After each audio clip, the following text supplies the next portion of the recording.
Okay, I got my PCC 2 to 3 years ago, but I never went outside Canada. Would that PCC be okay, or shall I get a new one? Well, as long as you got your PCC while you were outside that country, and you have never returned back to that country, then that PCC is valid. Please add a cover letter or a letter of explanation stating that you received that PCC while you were outside that country, never returned back, and hence it may be considered as valid.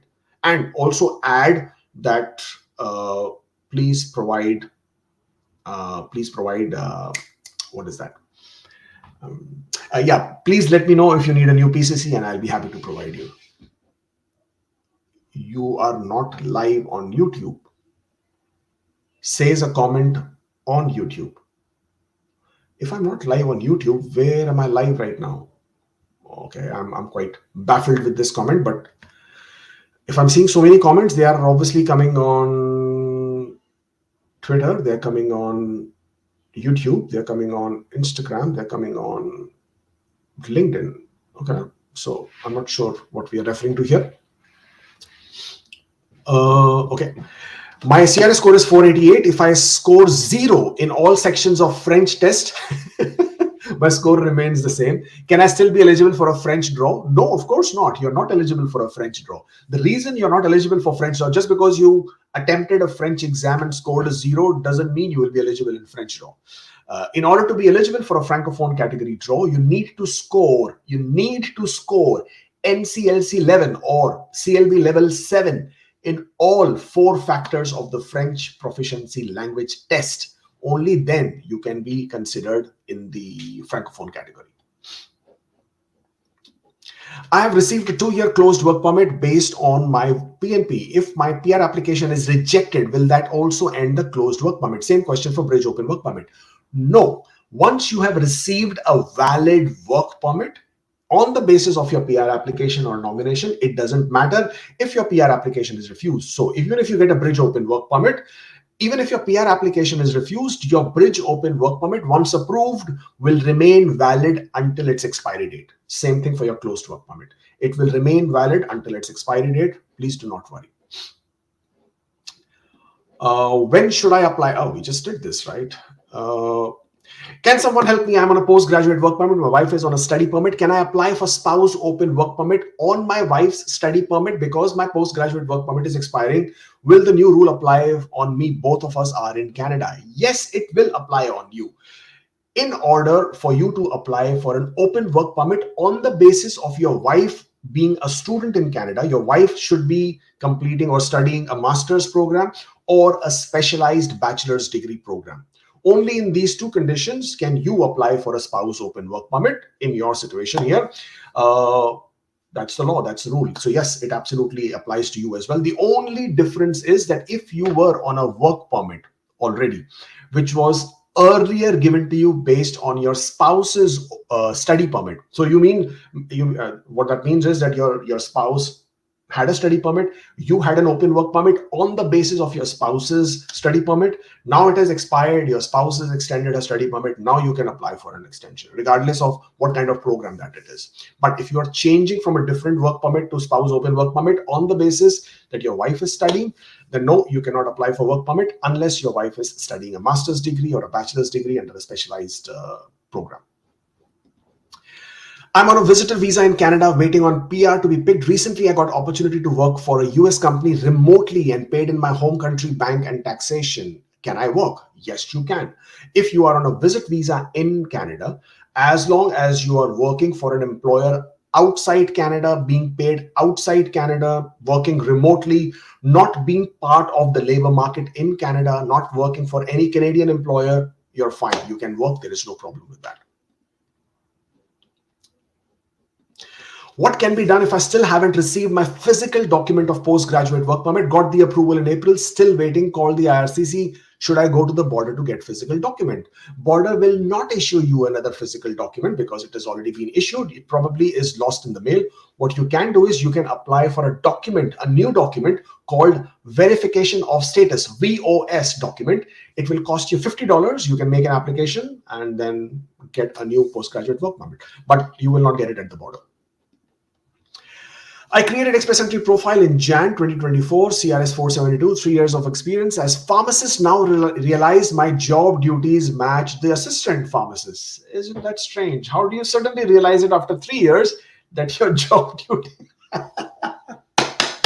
That's a good one. So after 3 years, you realize that your NOC code actually matches with an assistant pharmacist. Can I change the NOC code? Yeah, of course, ma'am. Go ahead and change your NOC code. I mean, who am I to tell you don't do it or do it or something of that sort? The point is your job description should match with the NOC code. If it matches with the NOC code, you have genuine employment documentation that proves that this is the NOC code that your work experience matches with. Then yes, by all means, go ahead and claim it. I got my PCC, but I never went. Oh, I just answered that one. My NOC is 2171. What is the related NOC? Well, hello, you know what? That's the reason you have Google, and that is the reason why you have IRCC website. Go onto the IRCC website, check your NOC code, and see which is a related or matching corresponding NOC code to your old NOC code. Or always look for matching job roles and responsibilities to identify your NOC code. Okay, I have an LMIA. I am on a closed work permit. My employer is willing to change my job position to a trade occupation. Should I have to reapply for LMIA for points and work permit?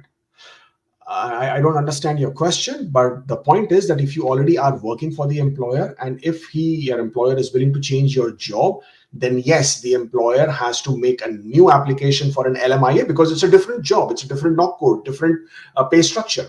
And once that has been approved, then you apply for a new work permit, then you start working, and that's when you can claim that work experience.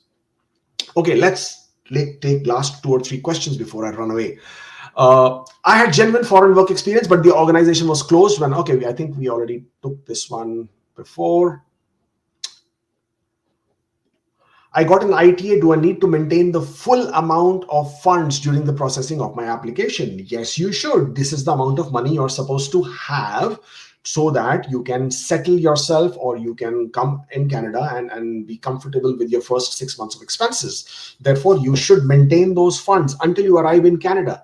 Now, a lot of people don't do it, and I know that. IRCC can always ask you for updated proof of funds. And when they do, and you're not able to provide that, then it becomes a bit of a problem.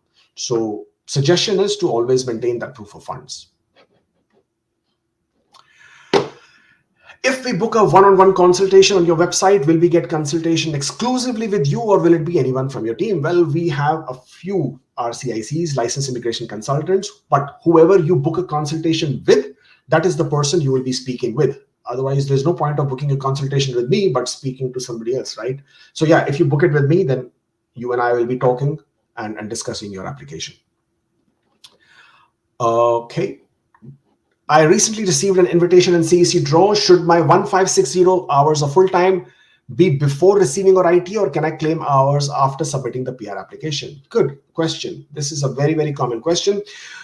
Express Entry system calculates the points based on the month and year and not as per the date. So therefore, with this system glitch, it gives you the points earlier, at least 1 month earlier than your claim, your actual period of work experience being completed. Therefore, because the system gave you the points, it's not an issue. You can continue to work, complete the hours, complete the months and the weeks. And if it is still within that 60-day period, then submit your PR application. So your question is, can I claim hours after submitting the PR application? No, not after submitting the PR application, but before you submitted the PR application, you can certainly claim those hours. That is counted, yes. Okay, thank you so much, everybody. Okay, last question before I go on, because PFLs are always very, very tricky ones, and any help to be given there is good help. How to answer PFL letter got for non-genuine marriage, and is it a ban if we could not satisfy the visa officer? Now, if it is a non-genuine marriage, and that is what the visa officer feels, then it becomes your responsibility to provide as much documentation to establish that it's a genuine marriage. Chat histories, call histories, affidavits, pictures during the marriage ceremony, the actual marriage ceremony, right? The lama fairies, the varmalas, the Mangal Sutra, what else is there? Help me there. What else? What else do you? What else do you sort of? I mean, depending on the faith, depending on the religion, of course, right? If you are of the Sikh faith, then obviously your fairas in the gurdwaras or around the Guru Granth Sahib, or if you are a Hindu, then around the Agni. If you are a Muslim, then your nikah ceremony, right, with the qazi and everything. So depending on which faith are you from, provide your pictures from the actual ceremony before and after with friends and family, chat histories, call histories. If there is any gifts exchange, any money exchange in terms of taking care of your spouse, any honeymoons, pictures of that, tickets, copies of the tickets, copies of the hotels, booking, all of that, affidavits from friends and relatives, which provide a testament to the fact that you guys are married, have been in a relationship, from the parents, from the mother, father, friends, etc. All of these documents will be provided to establish the genuineness of the relationship. And if you're not able to satisfy, if you already have been given the warning under section 40 and under a 11.1, then yes, if it is established that this was a fraudulent documents provided or claim made, then IRCC can also slap a ban of 5 years. I hope that helps. Thank you, everybody. Thank you for joining in today. Hopefully we will do it again. It's been a pleasure. So again, once again, if you wish to book an appointment, this is the link. Don't forget to subscribe to our channel. And if you want any services with regards to Canadian immigration, then that's the email. Drop us one, and hopefully we will be able to help you out there as well. Have a good weekend, and I shall see you next time. Hey, stay forever hopeful.